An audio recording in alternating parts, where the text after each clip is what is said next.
Hello friends, എല്ലാവർക്കും ഗ്രീനാസ് കിച്ചണിലേക്ക് സ്വാഗതം. ഇന്ന് ഞാൻ തയ്യാറാക്കാൻ പോകുന്നത് ആവിയിൽ വേവിച്ചെടുത്തിട്ടുള്ള ഒരു ചിക്കൻ ബണ്ണിൻ്റെ റെസിപ്പിയാണ്. ഇത് നമുക്ക് ബ്രേക്ക്ഫാസ്റ്റായിട്ട് വേണമെങ്കിൽ ഉപയോഗിക്കാം, അല്ലെങ്കിൽ ഈവനിങ് സ്നാക്കായിട്ട് വേണമെങ്കിലും ഉപയോഗിക്കാം.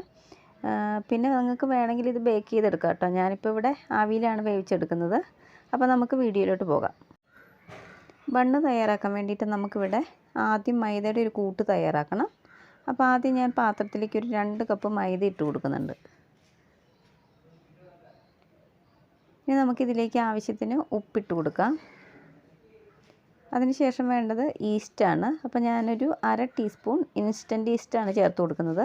അതുകൊണ്ട് തന്നെ ഇത് ഡയറക്റ്റായിട്ട് ചേർത്ത് കൊടുക്കാം.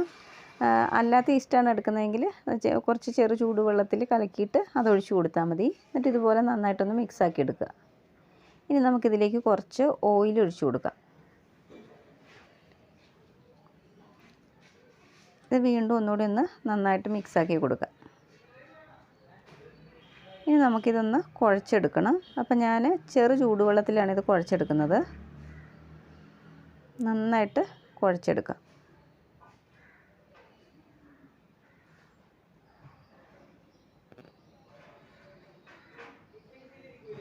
അപ്പോൾ കയ്യിൽ ഒട്ടുന്നുണ്ടെന്ന് തോന്നുവാണെങ്കിൽ കുറച്ച് ഓയിൽ കയ്യിൽ തടവിയിട്ട് ഒന്ന് കുഴച്ചെടുത്താൽ മതി.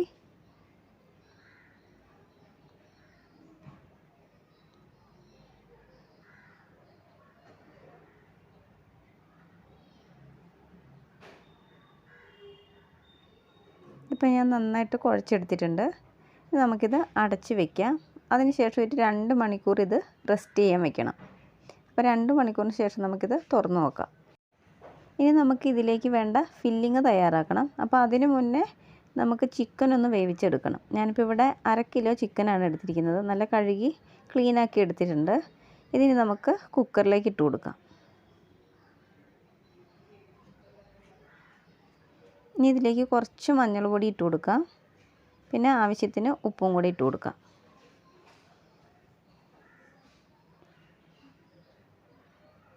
ഇനി ഇത് വേവാനുള്ള വെള്ളവും കൂടെ ഒഴിച്ചു കൊടുക്കാം.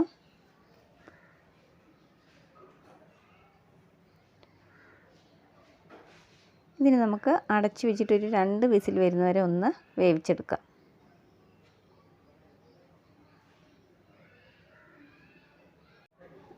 അപ്പോൾ ചിക്കനൊക്കെ വെന്ത് കിട്ടിയിട്ടുണ്ട്. ഞാനപ്പോൾ അതിലെ എല്ലൊക്കെ കളഞ്ഞിട്ട് ഇതുപോലെ ചെറിയ ചെറിയ പീസാക്കി എടുത്തിട്ടുണ്ട്.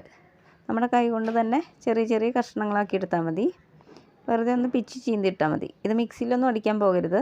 മിക്സിയിൽ അടിച്ചിട്ടുണ്ടെങ്കിൽ ഒട്ടും ടേസ്റ്റ് ഉണ്ടാവില്ല. ഇതുപോലെ ഒന്ന് പിച്ച് ചീന്തി എടുത്താൽ മതി.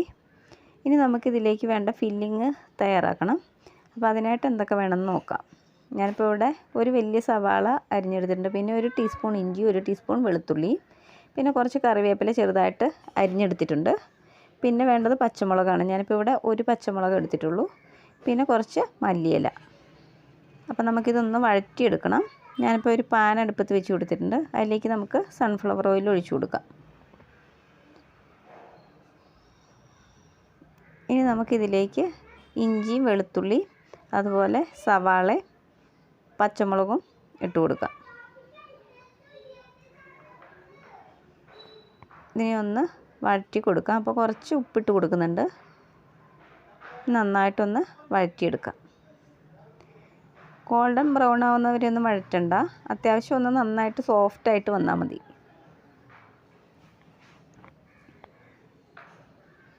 ഇനി നമുക്ക് ആ കറിവേപ്പിലയും കൂടി ഇട്ട് കൊടുക്കാം.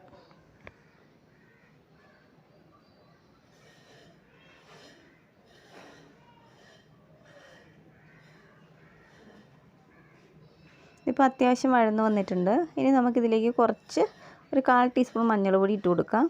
പിന്നെ ഒരു 1/2 ടീസ്പൂൺ കുരുമുളക് പൊടി ഇട്ട് കൊടുക്കാം. എന്നിട്ട് ഒന്ന് ഇളക്കി കൊടുക്കാം.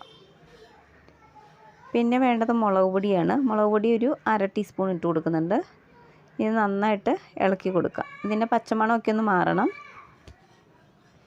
അപ്പോൾ കുരുമുളക് പൊടി അതുപോലെ മുളക് പൊടി നിങ്ങൾക്ക് വേണമെങ്കിൽ കുറച്ചുകൂടെ കൂട്ടാം. ഞാൻ ചെറിയ കുട്ടികളുള്ളത് കൊണ്ടാണ് 1/2 ടീസ്പൂൺ വീതം ഇട്ട് കൊടുത്തിരിക്കുന്നത്. അപ്പോൾ നിങ്ങൾക്ക് വേണമെങ്കിൽ 1 ടീസ്പൂൺ വീതം ഇട്ട് കൊടുക്കാം. അപ്പോൾ ഇതിൻ്റെ പച്ചമണമൊക്കെ മാറിയിട്ടുണ്ട്. ഇനി നമുക്കിതിലേക്ക് 1 ടീസ്പൂൺ സോയാ സോസ് ഒഴിച്ചു കൊടുക്കാം. എന്നിട്ട് നന്നായിട്ടൊന്ന് മിക്സാക്കി കൊടുക്കാം.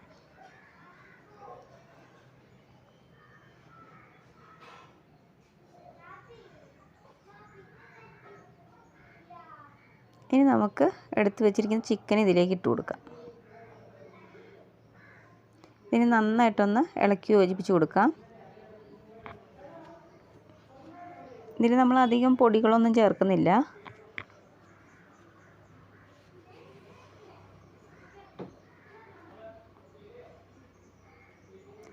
ഇനി നമുക്കിതിലേക്കൊരു 1/2 ടീസ്പൂൺ മുതൽ 1 ടീസ്പൂൺ വരെ ഗരം മസാല ചേർത്ത് കൊടുക്കാം. ഇതിന് നന്നായിട്ടൊന്ന് ഇളക്കി യോജിപ്പിച്ച് കൊടുക്കാം.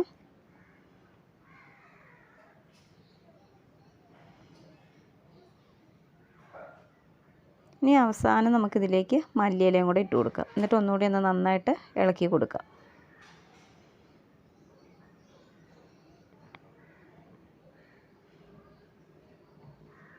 ഇപ്പോൾ നമ്മുടെ ഫില്ലിങ് ഇവിടെ റെഡി ആയിട്ടുണ്ട്. ഇനി നമുക്ക് തീ ഓഫ് ചെയ്യാം. ഇതിന് നന്നായിട്ടൊന്ന് തണുത്ത് വരണം. അപ്പോൾ നമ്മുടെ ബണ്ണ് തയ്യാറാക്കാനുള്ള മാവൊക്കെ നന്നായിട്ട് പൊന്തി വന്നിട്ടുണ്ട്. ഇതിന് നമുക്ക് വീണ്ടും ഒന്നുകൂടി ഒന്ന് കുഴച്ചെടുക്കണം. അപ്പോൾ കയ്യിൽ കുറച്ച് എണ്ണ തടവിയിട്ട് നന്നായിട്ടൊന്ന് കുഴച്ചെടുക്കാം.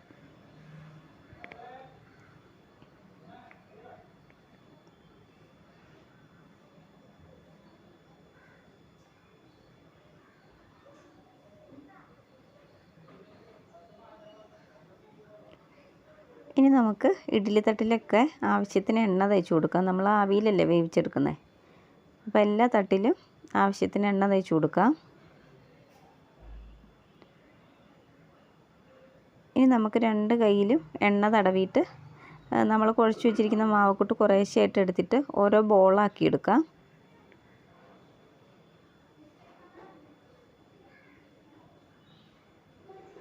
അപ്പോൾ ബാക്കിയുള്ളതൊക്കെ ഇതുപോലെ ബോളാക്കി എടുത്തിട്ട് വരാം. ഇനി നമുക്ക് വീണ്ടും 2 കൈയിലും ഒന്ന് എണ്ണ തടവി കൊടുക്കാം. അതിനുശേഷം നമ്മൾ ബോളാക്കി വെച്ചിരിക്കുന്ന മാവക്കൂട്ട് ഒരെണ്ണം കയ്യിലെടുത്തിട്ട് ഇതുപോലെ ഒന്ന് ഉരുട്ടിയെടുക്കാം. അതിനുശേഷം കൈയുടെ വെള്ളയിൽ വെച്ചിട്ട് ഇതുപോലെ ഒന്ന് പരത്തി കൊടുക്കാം. അപ്പോൾ എണ്ണ തടവിയിട്ട് ഇതുപോലെ പരത്തി കൊടുക്കാൻ എളുപ്പമായിരിക്കും. നന്നായിട്ട് പരത്തി കൊടുക്കണം.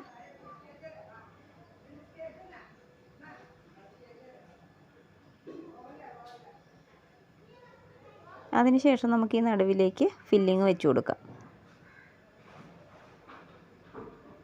എന്നിട്ട് നന്നായിട്ടൊന്ന് പ്രസ് ചെയ്ത് കൊടുക്കാം.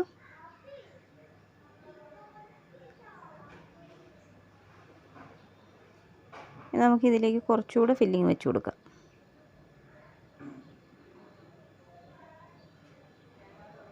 അതിനുശേഷം എല്ലാ വശം ഒരേ വശത്തേക്കൊന്ന് മടക്കിയെടുക്കുക.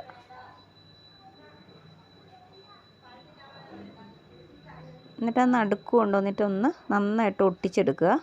അപ്പം ബാക്കിയുള്ളതൊക്കെ നമുക്കിതുപോലെ തന്നെ ഒന്ന് ചെയ്തെടുക്കാം. ഇതുപോലെ ഒന്ന് ആക്കിയെടുക്കണം. അതിനുശേഷം നമുക്ക് വീണ്ടും ഒന്നുകൂടി ഒന്ന് ഇതുപോലെ ബോളാക്കി ഉരുട്ടിയെടുക്കാം. ഇപ്പോൾ ആദ്യത്തെ റെഡി ആയിട്ടുണ്ട്. അപ്പോൾ ബാക്കിയുള്ളതെല്ലാം ഇതുപോലെ റെഡിയാക്കി എടുക്കാം. അപ്പോൾ ഞാനെല്ലാം ഇതുപോലെ ബോളാക്കി എടുത്തിട്ടുണ്ട്. ഇനി നമുക്കിത് ആവിയിൽ വെച്ചിട്ട് വേവിച്ചെടുക്കണം. ഈ അളവിൽ എനിക്ക് ടോട്ടൽ ഒരു 10 എണ്ണം കിട്ടിയിട്ടുണ്ട്. അപ്പോൾ ഞാൻ ഈ സമയത്ത് തന്നെ അടുപ്പിൽ ഇഡ്ഡലി ചെമ്പ് വെച്ച് കൊടുത്തിട്ടുണ്ടായിരുന്നു.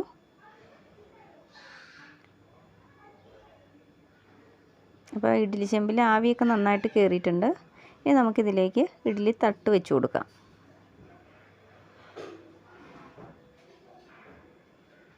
ഇനി നമുക്ക് അടച്ചു വെച്ച് കൊടുക്കാം. അതിനുശേഷം ഒരു 12 മിനിറ്റ് മുതൽ 15 മിനിറ്റ് വരെ എടുക്കും ഏതായാലും. അപ്പോൾ ഒരു 12 മിനിറ്റിന് ശേഷം ഒന്ന് തുറന്ന് നോക്കിയാൽ മതി. ഞാനിപ്പോൾ ഒരു 12 മിനിറ്റ് കഴിഞ്ഞപ്പോൾ ഒന്ന് തുറന്ന് നോക്കിയായിരുന്നു. അന്നേരം ഇപ്പോൾ വെന്തിട്ടുണ്ടായിരുന്നില്ല. ഇപ്പോൾ ഒരു 15 മിനിറ്റ് കഴിഞ്ഞിട്ടുണ്ട്. അപ്പോൾ നമുക്കിതുപോലെ ഒരു ടൂത്ത് പിക്ക് വെച്ചിട്ടൊന്ന് കുത്തി നോക്കാം. ഇപ്പോൾ ഒട്ടും ഒട്ടിപ്പിടിക്കണില്ല. അതിനർത്ഥം ഇത് വെന്തു എന്നാണ്. ഇനി നമുക്ക് തീ ഓഫ് ചെയ്യാം. ഇതിന് നമുക്ക് തണുത്തതിന് ശേഷം വേറൊരു പാത്രത്തിലേക്ക് മാറ്റി വയ്ക്കാം. ഇപ്പോൾ നമ്മുടെ ബണ്ണൊക്കെ നന്നായിട്ട് തണുത്ത് വന്നിട്ടുണ്ട്.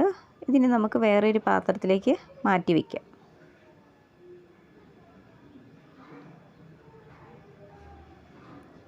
കണ്ടില്ലേ, നമ്മുടെ ആദ്യത്തെ ബണ്ണ് റെഡി ആയിട്ടുണ്ട്. കാണാനൊക്കെ നല്ല ഭംഗിയുണ്ട്. അപ്പോൾ ബാക്കിയുള്ളതൊക്കെ ഇതുപോലെ നമുക്ക് പാത്രത്തിലേക്ക് മാറ്റി വയ്ക്കുക. ഇപ്പം ഞാൻ എല്ലാ ബണ്ണും വേറൊരു പാത്രത്തിലേക്ക് മാറ്റി വെച്ചിട്ടുണ്ട്. ഈ അളവിൽ ടോട്ടൽ എനിക്കൊരു 10 എണ്ണം കിട്ടിയിട്ടുണ്ട്. ഇനി ഞാൻ ഒരെണ്ണം മുറിച്ച് കാണിക്കാം. അതിൻ്റെ ഉള്ളൊക്കെ നന്നായിട്ട് വെന്ത് വന്നിട്ടുണ്ട്. ശരിക്കും നമ്മുടെ ബണ്ണിരിക്കുന്ന മാതിരി തന്നെയാണ് ഇത് കിട്ടിയിരിക്കുന്നത്. നമ്മൾ ബേക്ക് ചെയ്തെടുത്തിട്ടില്ല എന്ന് മാത്രമേ ഉള്ളൂ. അപ്പോൾ ഇത് വേണമെങ്കിൽ ബ്രേക്ക്ഫാസ്റ്റായിട്ട് വേണമെങ്കിൽ ഉപയോഗിക്കാം കേട്ടോ. അല്ലെങ്കിൽ ഈവനിങ് സ്നാക്കായിട്ട് കഴിക്കാം. ഈവനിങ് സ്നാക്കായിട്ട് കഴിക്കുമ്പം ടൊമാറ്റോ സോസിൻ്റെ കൂടെ കഴിക്കുന്നതായിരിക്കും കൂടുതൽ നല്ലത്. അപ്പോൾ നിങ്ങൾക്ക് ഈ വീഡിയോ ഇഷ്ടപ്പെട്ട ഒന്ന് ലൈക്ക് ചെയ്യണം. പിന്നെ പുതിയതായിട്ട് എൻ്റെ ചാനൽ കാണുന്ന ആരെങ്കിലും ഉണ്ടെങ്കിൽ പ്ലീസ് ഒന്ന് സബ്സ്ക്രൈബ് ചെയ്യണേ. അപ്പോൾ മറ്റൊരു വീഡിയോയുമായി കാണുന്നവരെ ബായ്.